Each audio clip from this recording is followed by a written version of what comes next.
3, 2, 1, go! Et nous sommes prêts à commencer ce prochain match. Donc, on voit déjà que du côté des Bleus, ça lance du combustible sans arrêt, sans arrêt. On voit même que les joueurs humains prennent aucune pause là-dedans, alors que du côté des Rouges, on essaye de se placer. On va voir si on est capable. Ah, ils ont essayé, malheureusement, échoué de grimper la tour. Et voici le match commencé pour de vrai cette fois-ci. Et l'équipe 56-18, on dirait que leur bumper est un petit peu décollé. On va voir si ça reste comme ça pour le reste du match. On espère que ce ne sera pas un problème pour eux.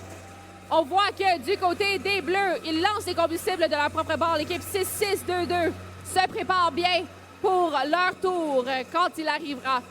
L'équipe 2-9-6, malheureusement, reste pognée sur des combustibles, mais réussit finalement à passer en dessous de la barre. So we can see that on the Red Alliance. They are now bidding their time until it's their turn to shoot again, while on the Blue Alliance, we have all three robots set up and ready. Let's see how much they manage to score in the allotted time period. Looks like 6622 is really loading up there, while their alliance partners continue to go push some more fuel onto the Blue Alliance side of the field. With just a few seconds left, it's soon going to be the Red Alliance turn.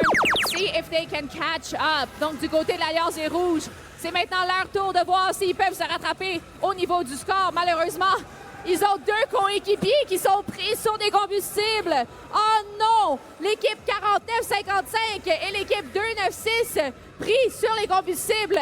L'équipe 2-9-6 a réussi à se déloger, mais ils vont avoir comme besoin d'aide de leur coéquipier pour déloger l'équipe 49-55. Team 49-55 is still stuck and they might need help from their teammates. Maintenant que c'est le tour de l'Alliance des Bleus, ils ne perdent aucun moment. Team 296 trying to get in the way of the fuel, collecting it over to the Red Alliance side of the field. And with 40 seconds left, the Red Alliance, unfortunately having lost a teammate to the fuel, is going to have to work very, very hard to catch up. Looks like 6622 has rolled right onto some fuel on the corner here and is having a really hard time getting out, and that works out well for the Red Alliance, who does not want them to play defense. Malheureusement, comme l'équipe 70-22 s'est pognée dans le coin, c'est maintenant juste 3 robots qui bougent sur le terrain. Un de côté de l'Alliance des Rouges et un du côté de l'Alliance des Bleus. L'Alliance des Bleus a un deuxième robot qui réussit à shooter. Ils sont rejoints par leurs coéquipiers. Et à la fin de ce match, malgré le fait que l'équipe 6-6-2-2 est bien pognée dans le coin, c'est quand même l'Alliance des Bleus qui avait...